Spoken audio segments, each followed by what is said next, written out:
Hey, it's Kyler with FollowHook.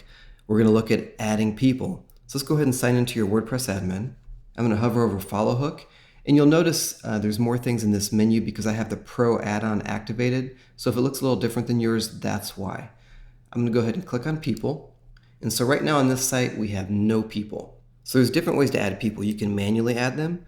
You can add them through opt-in forms on your website. And then you can also import them with the Pro add-on from a CSV file, and then also bring them in with the Pro add-on from other third-party places like MailChimp, ConvertKit, and Project Broadcast. And one of the first things you want to do when you enable FollowHook is manually add a person. Just add yourself because some of the features in FollowHook are not activated until at least one person is present. I'm just going to click Add New and plug in my own info. The minimum amount of information to add someone is an email address, but obviously if you know more, that's better. So I'm going to click Publish, and there we go. Now you'll see it pulled an image of me in up here. Right now we don't allow you to manually add images in FollowHook. That could change in the future, but we're doing it the WordPress way and pulling images in from Gravatar. It's gravatar.com, and that's something that the founders of WordPress set up to globally locate avatars for people based on their email address so that different platforms could use that same image. So you can update your image in one spot and then have it updated everywhere. It just saves a lot of resources and time and stuff like that. So when you see people's images appear within FollowHook, it's people that have Gravatar images set up. So that's pretty straightforward, right? Now, while we're in here, let's briefly look at this default interface for a person. You've got their general info. All this makes sense. GDPR is covered in another course, but this is very important for anybody doing online marketing, gathering information from opt-in forms, etc. So make sure you check out the GDPR course. This favorite film here, what is this? Well, this is actually a custom field that I added on this site because this site is my wife and I's independent film company. And so we want to know what people's favorite film is. And we'll use that in the future when we're communicating with them and marketing to make things a little more personable, things like that. To add custom fields, it's very easy. You simply go over on the left, click on custom fields, and you can just add one right here. And it shows what fields you have. And in the future, we're going to allow you to rearrange these fields so you can change the order in the admin that you see them.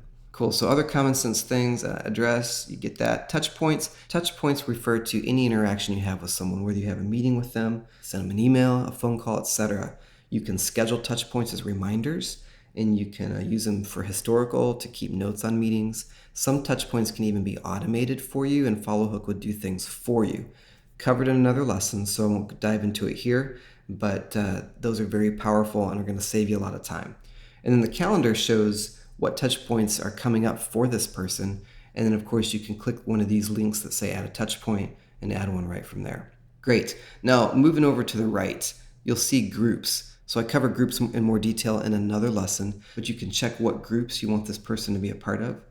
And there you go. So that's kind of it for the general person interface. Now I'm going to click on people on the left. A couple other things here. If you wanted to, say, change the group for a lot of people at once, you could highlight them all. And I only have one person here. Imagine you have as many people here as you want. You can simply choose Edit and Apply. And that could change the groups for a bunch of people at the same time by highlighting the group and then clicking Update. Same with the GDPR status. And then right now our filter is very basic. We soon will be adding more filters so that you can find people easier based on what groups they are, maybe some other custom field data and things like that. So look for those changes coming very soon. So that's manually adding someone. Now, as I mentioned, you can also add people automatically from your opt-in forms. For example, if I go to theater11.com, we have an opt-in form here for updates on our upcoming film. And when someone enters their information here, the opt-in form automatically adds them to FollowHook, adds them to a specific group so that we know they want updates to the film, and marks their GDPR option. So it's very handy. It's an awesome way to add people to your CRM. You can create as many opt-in forms as you want, tie them to whatever groups you want, and so you can see the power of that on your site. And then as I mentioned, FollowHook Pro allows you to import people from a CSV file, also export CSV files, and then add them from other third-party sources like ConvertKit. So that's it. That's the basics of adding people. If you have any questions and you're a pro customer, you can post at support.followhook.com. Thank you so much for being a FollowHook customer. Really appreciate you and hope to see you in another lesson soon.